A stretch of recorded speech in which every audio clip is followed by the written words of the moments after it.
Hello， 大家好，歡迎大家收睇超星娛樂新聞台，我係你哋嘅節目主持姚子慧。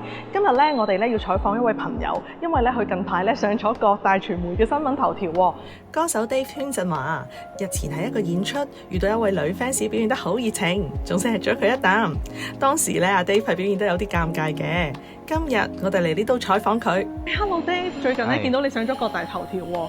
嗱，我知道你平時咧都好多女 fans 中意㗎啦，但係而家連婆婆都中意你喎。你對於呢件事有咩睇法？我相信大家都想了解你多啲嘅。首先要多謝嗰晚婆婆咁熱情啦。係。其實平時我有啲歌迷聚會咧，我都會盡量滿足 fans 嘅。但係咧嗰日婆婆太熱情啊，的而且確我係有啲驚啊。其實有啲驚嘅。不過唔緊要，我都好多謝婆婆嗰晚對我嘅愛護啦，同埋支持啦。但係咧希望各位咧如果第時見到我咧，希望喺溫柔少少就最好啦。咁你平時咧有冇搞啲 fans 級嘅聚會咁樣啊？因為如果你有搞嘅話咧，咁啲 fans 見到你嘅時候咪唔使咁熱情咯。其實我平時都有搞啲歌迷聚會嘅，不過咧可能搞得太少啊。我希望我將來咧會可以搞多啲，同大家見多啲面啦。咁你嚟緊有啲咩新動向咧？